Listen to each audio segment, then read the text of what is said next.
Tonight on CFTK-TV News, new treatment beds are coming to Prince Rupert, pop-up overdose prevention sites at BC hospitals, and a recap of Trump's Inauguration Day.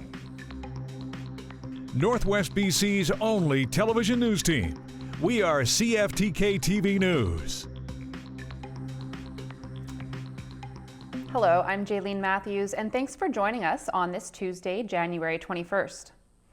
It was announced this morning from the BC government that as many as 250 people with drug addiction challenges will have more options to improve their recovery, with more substance use treatment beds now open in their communities. According to the Ministry of Health, 26 new recovery beds are now available to improve access to addictions treatments for underserved populations in order to make it easier to get treatment without affecting their travel and cost. For local support here in Northwest BC, the 333 Recovery Program in Prince Rupert will gain 2 extra beds to offer recovery support for men, including Indigenous cultural-focused programs. The other areas gaining extra access are Vancouver's Downtown East Side, Island Crisis Care in Nanaimo, and Caris Support Society in Kelowna. The union representing BC paramedics and emergency dispatchers says staffing levels are reaching a critical point and it's had an impact on response times.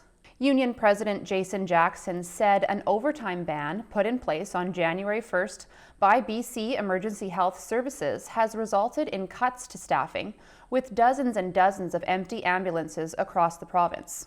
Jackson next said as much as 25% of ambulances in BC may be understaffed on a typical day, with hundreds of unfilled positions. He said people calling the ambulance for non-critical needs may have to wait for a long time to get help in the current paramedic staffing condition. MP Taylor Bachrach has released a public statement that gave his candid reaction to the inauguration of the new U.S. President Donald Trump.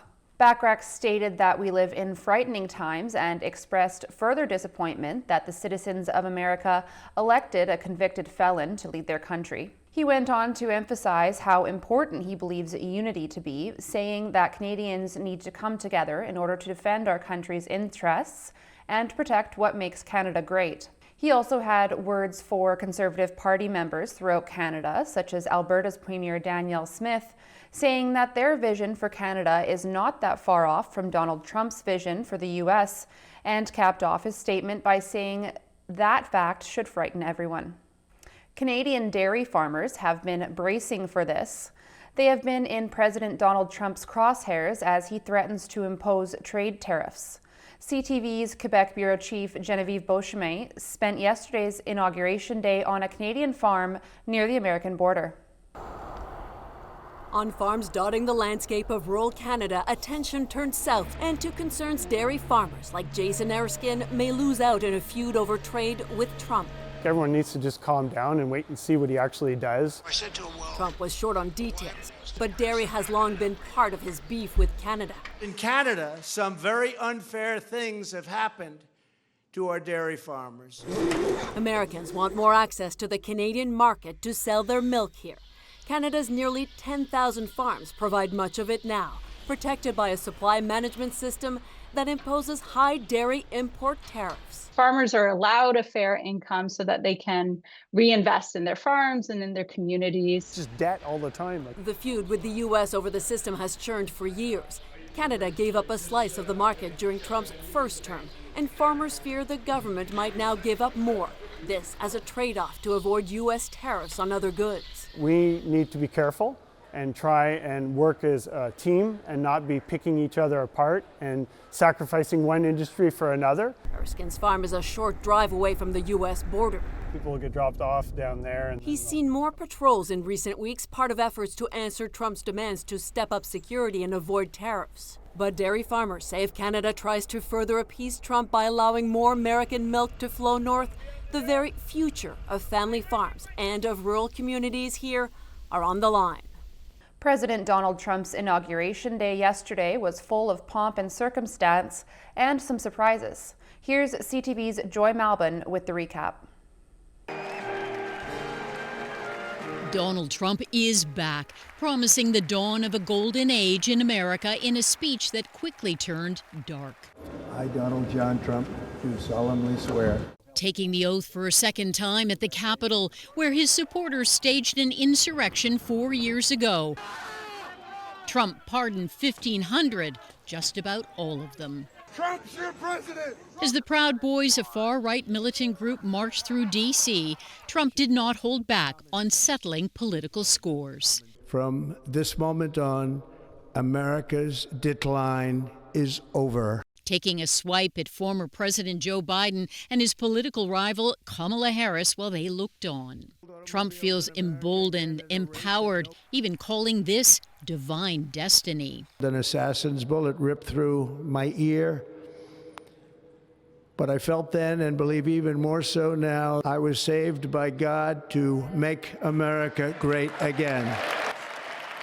To do that, he signed a blitz of executive orders. Trump will declare emergencies, allowing him to deploy troops to the southern border and launch immigration raids across America.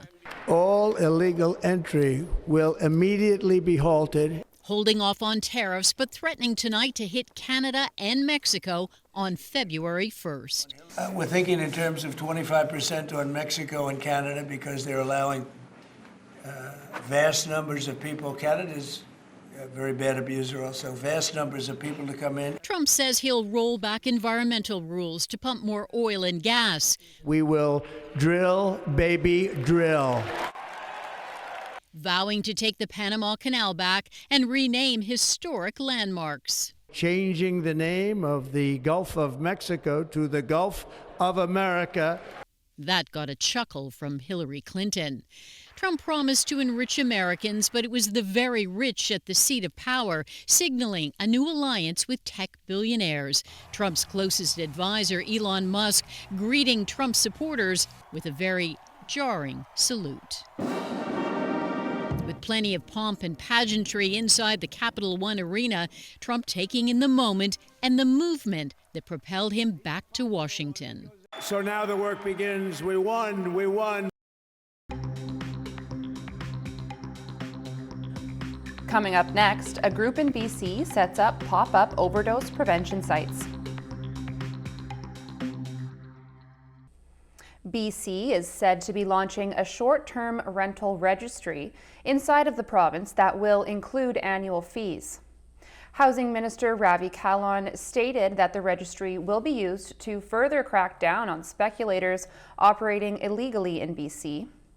He next said that all short-term rental operators on platforms such as Airbnb and Vrbo have to apply for a registration number that will be displayed on all online listings by May 1st. Kahlon last mentioned that annual registration fees will range from $100 for hosts who live on the properties they rent out to $600 for so-called strata hotels. A group has been setting up pop-up overdose prevention sites on BC hospital grounds. Here's CTV's Andy Garland with that story.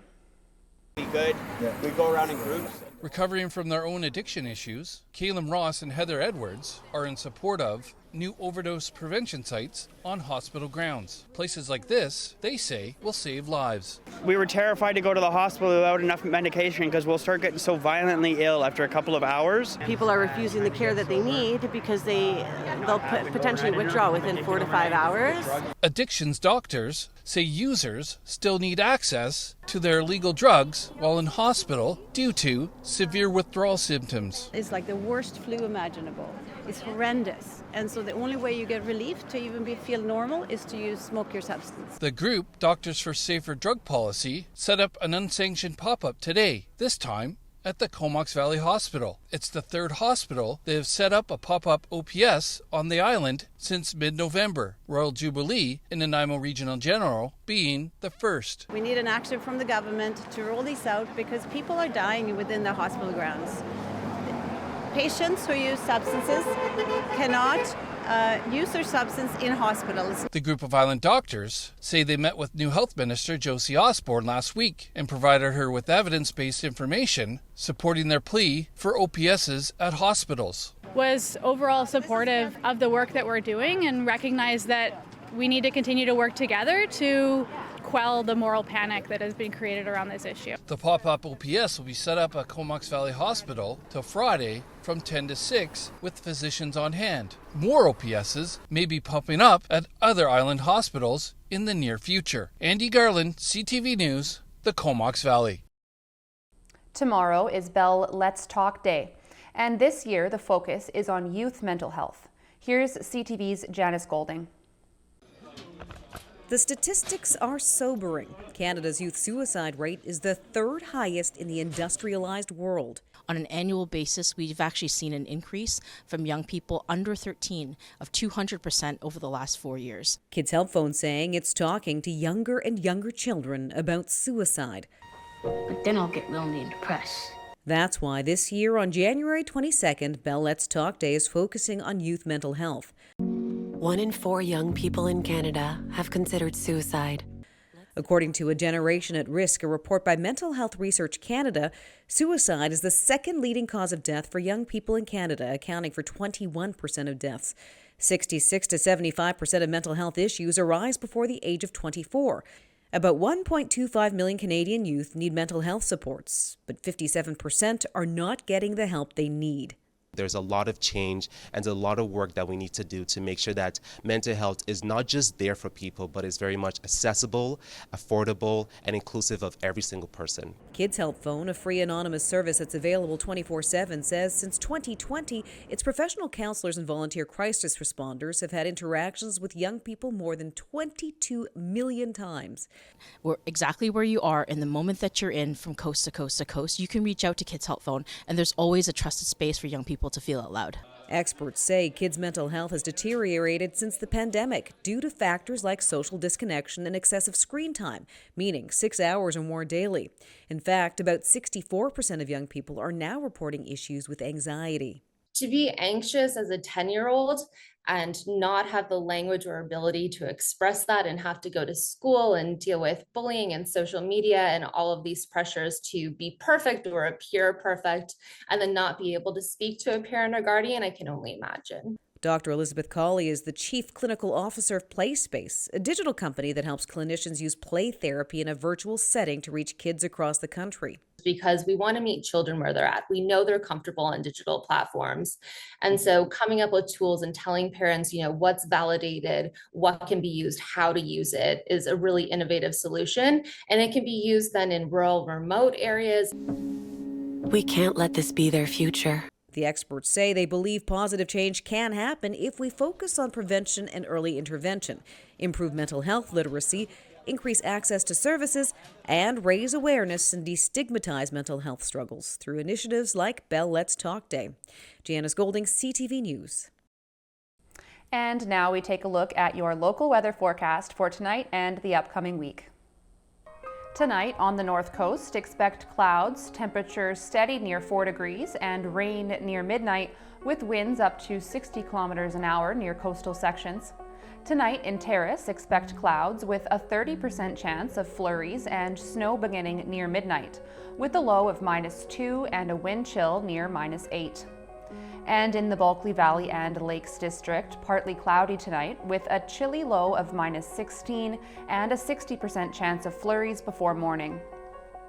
This week on the north coast, we'll see some sunshine with a mix of sun and clouds later in the week and highs of around 7 degrees and overnight lows around 3 degrees. In the Terrace area, we can expect some flurries and snow earlier in the week, with the temperature dropping slightly to segue into sun and clouds as we move towards the weekend. Overnight lows around -1. In the Bulkley Valley and Lakes District, expect a few flurries Wednesday with a wind chill of -14 in the morning and -6 in the afternoon, and then a mix of sun and clouds for the week with lows around -6. Checking highways around the region tonight. On Highway 16, watch for slush and slippery sections throughout most of the route. On Highway 37 and 37A, beware of more slippery sections. On Highway 118, watch for blowing snow between Highway 16 and Babine Lake for 48 kilometers. On the Nishka Highway, slushy with slippery sections. And on Telegraph Creek Road, more slippery sections. And this is what the roads were looking like this afternoon around the region from the view of the province's highway cams.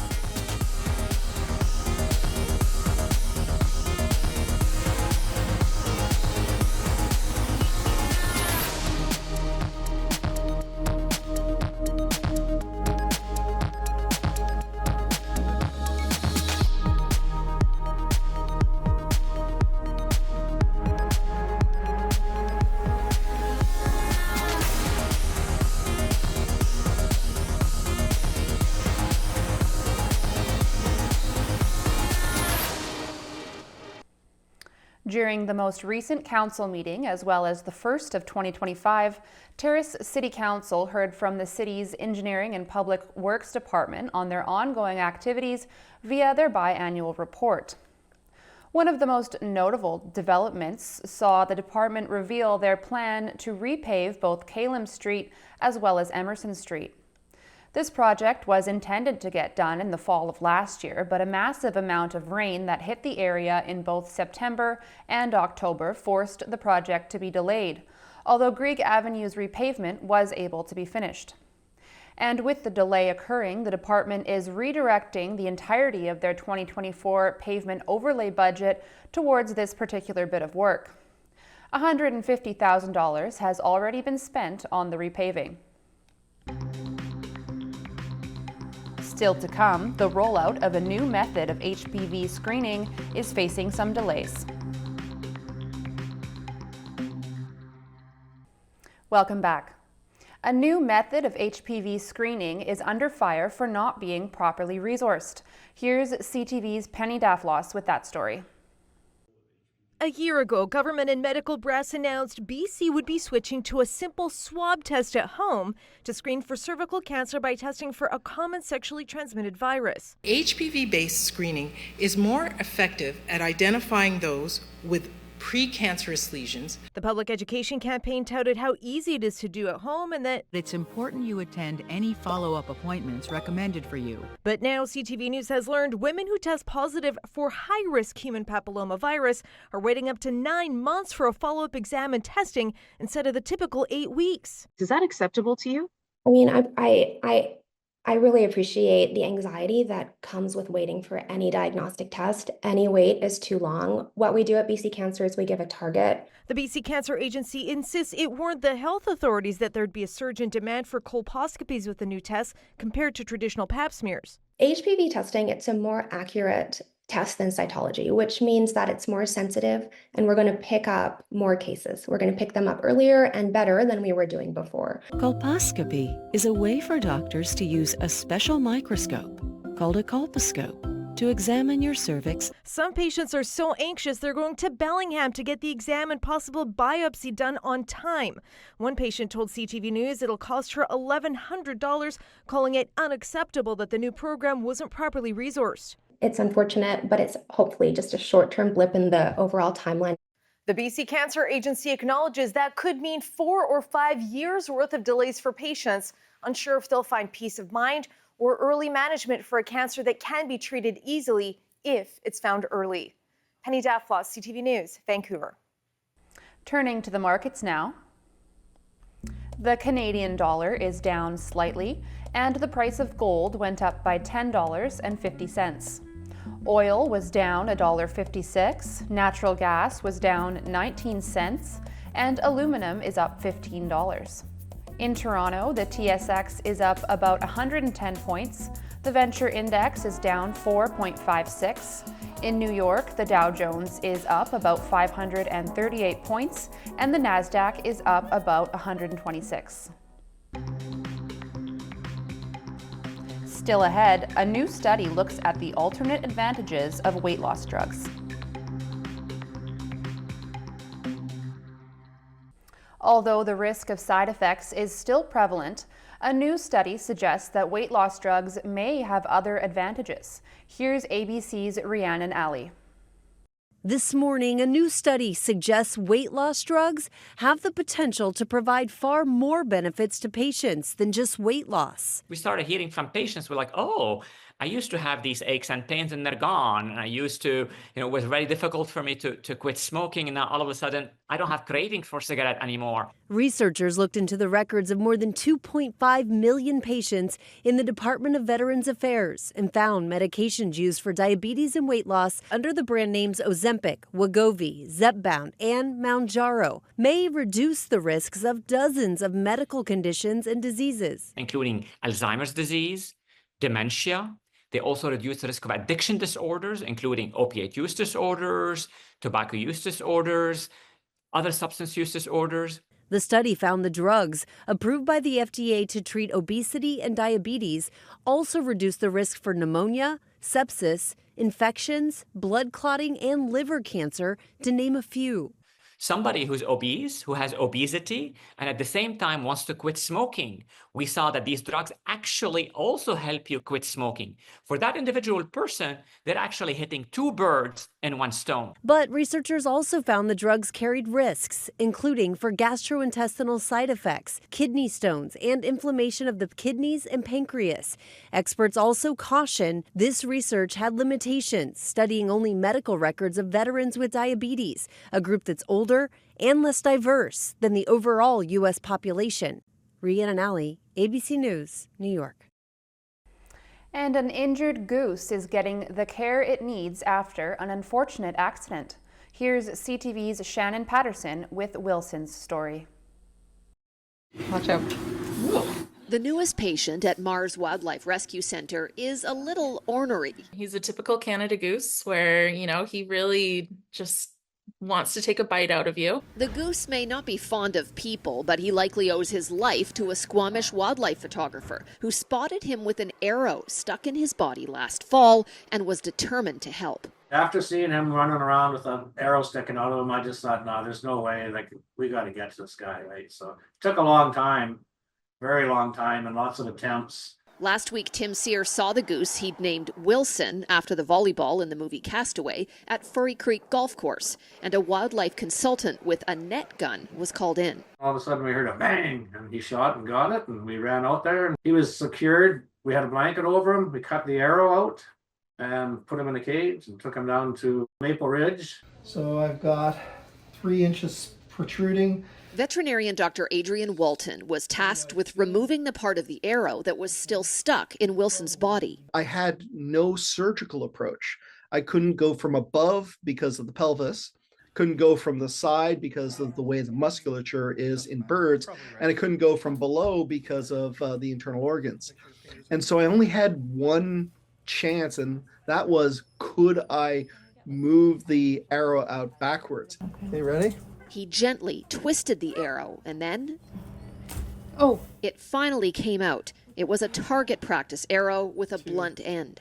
I give the person who did it the benefit of the doubt that they were just trying to scare him away, but that's not appropriate on any level. You're a little feisty. Yep. After the wound was cleaned and sutured, Wilson was transferred to the Mars Wildlife Rescue Center on Vancouver Island. He's probably going to be there a month or so to recover, and then we'll bring him back to Furry Creek and release him where we found him. From the photographer to the wildlife consultant, the vet, and the rescue center, this was a team effort. A lot of people are, it's just a goose, it's just a goose. But to us, this is a life. A life worth saving, even if Wilson won't say thank you. Shannon Patterson, CTV News. That's our newscast for now. Thank you so much for watching. For more local news, visit cftktv.com.